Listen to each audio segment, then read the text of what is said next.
Hello, I'm Dr. Tan, CTO of Reachbots Automation. During my undergrad days, I was studying in electrical engineering faculty in NUS, and towards the end of my senior years, there's an option to specialize into different areas such as power engineering, radio frequency engineering, or even semicon engineering. But I was taking modules more towards robotics, control, and automation. So why do I go into this area? This has actually got to do with why I took up electrical engineering in the first place. So back then in my secondary school days, I was involved in the programs such as Innovation Program and Tan Kaki Young Inventors Award. And because of this, I had the opportunity to view engineering projects in the polytechnics. And back then I was wowed by how the automation projects that they have. And I thought how nice it would be if I'm able to introduce automation into my own projects.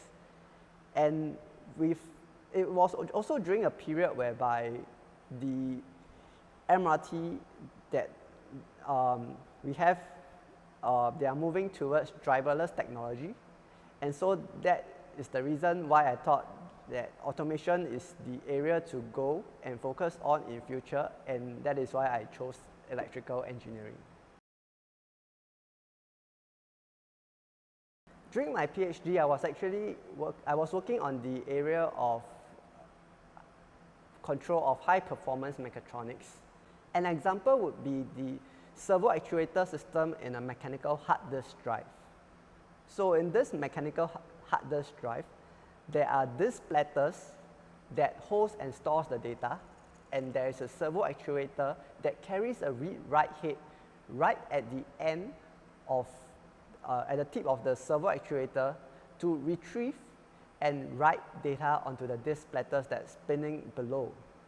So these platters, if you go to buy a mechanical hard disk today, they are usually spinning at between 5,400 to 7,200 revolutions per minute. And the read-write head mounted on the servo actuator is actually just flying a mere few nanometers above the disk platters, and the servo actuator precision is also within a few nanometers. So to further show the scale of things, so this is actually a very well-known analogy in the field.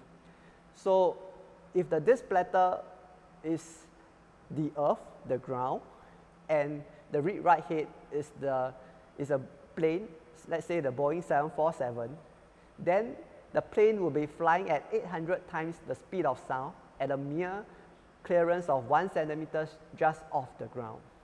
So this is how impressive this whole system is like. And because back then I was interested in the field of control and automation engineering, and the hard disk drive platform is one of the best platforms out there to test state-of-the-art algorithms.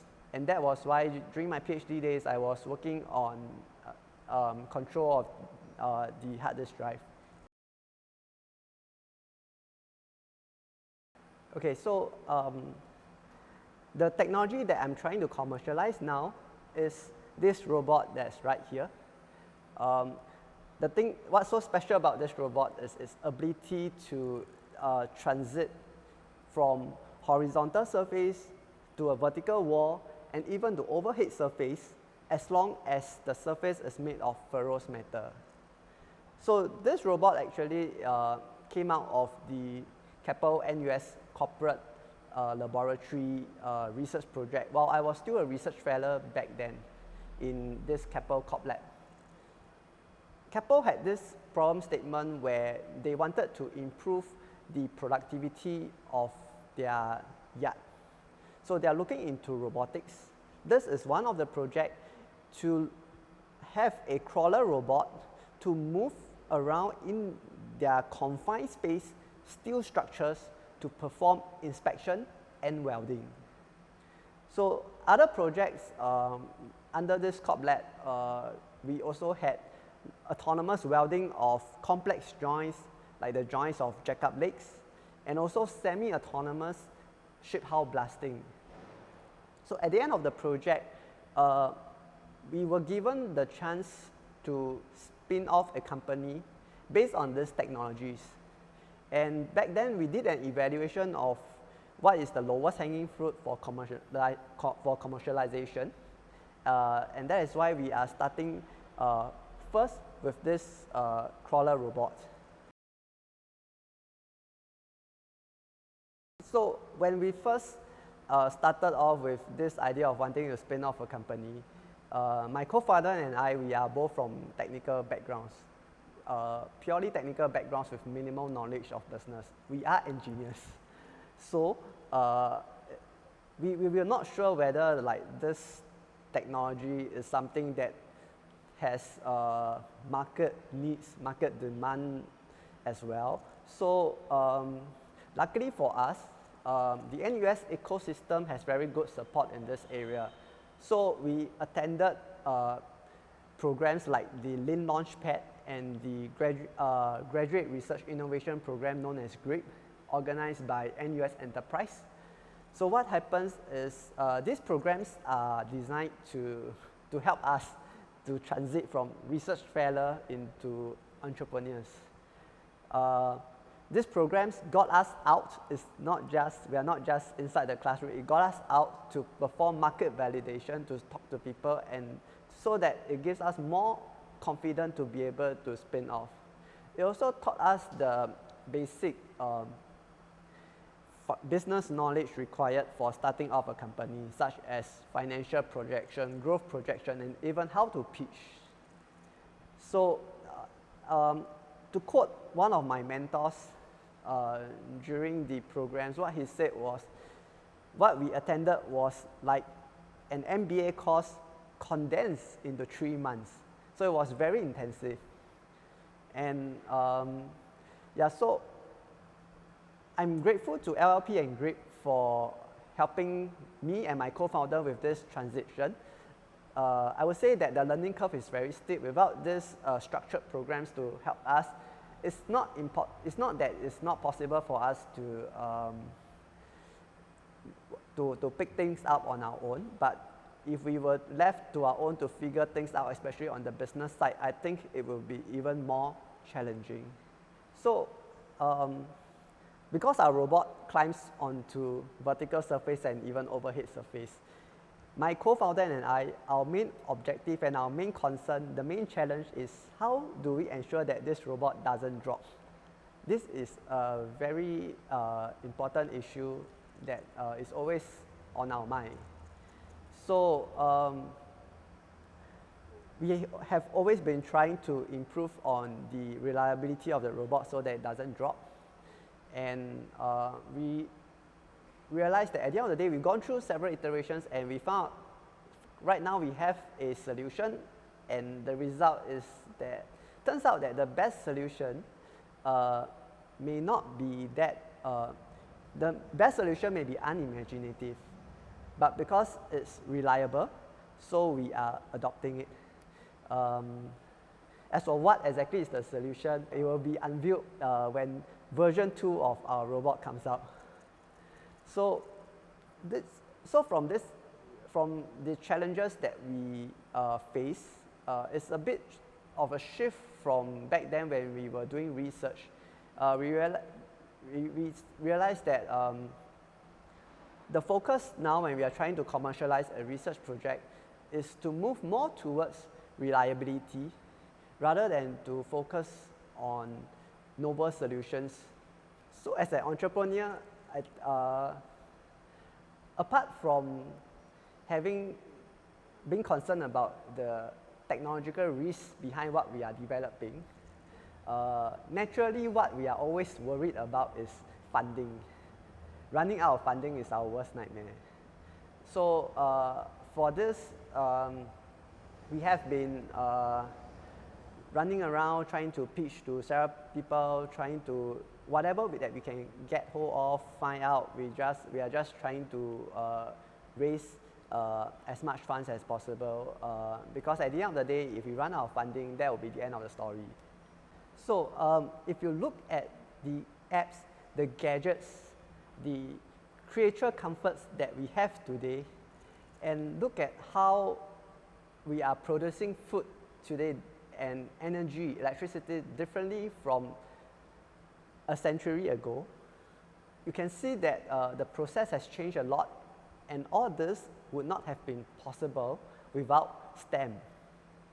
So I would say that a STEM career or education gives you the opportunity to be able to bring about significant changes in the world, and this is also the reason why I chose to be an engineer in the first place.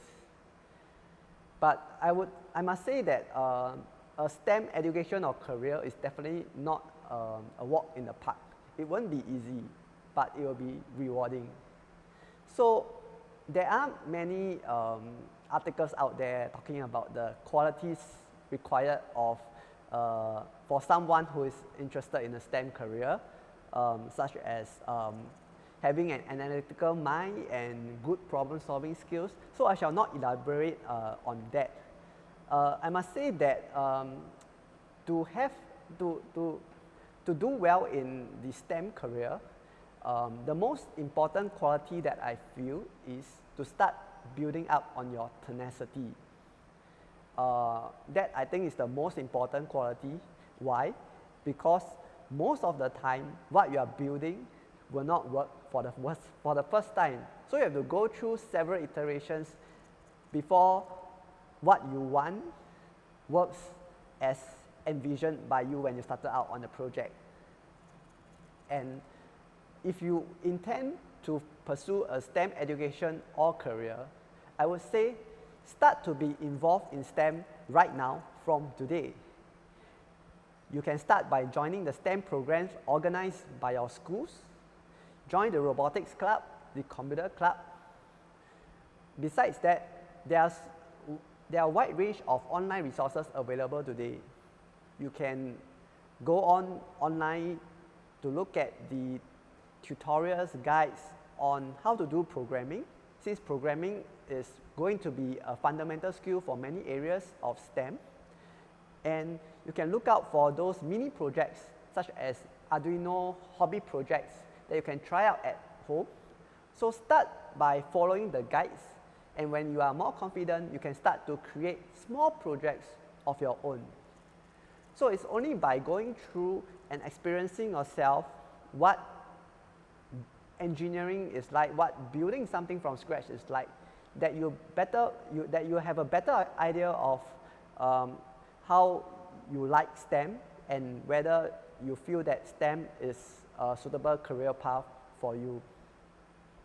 And finally, I would like to also say that in STEM career, treat thinking out of the box as a way of life, but stay on the right side of the law.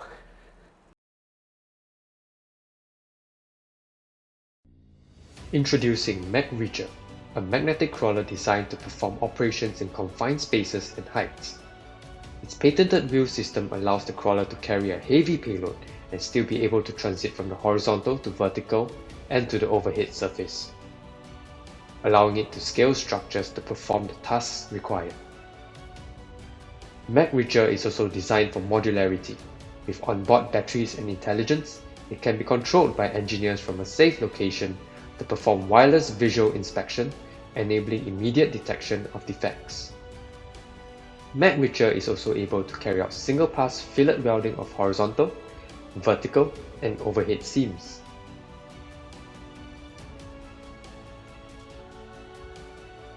Our robots have caught the attention of ministers and higher management of Keppel Corporation. With MagReacher, we aim to double the operational efficiency at half the cost and manpower.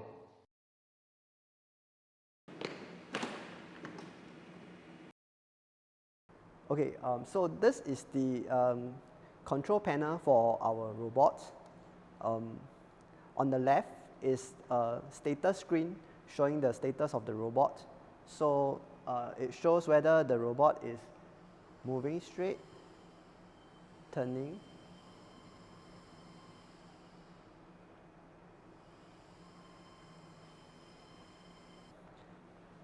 and on the right, it shows the obstacles that's around the robot.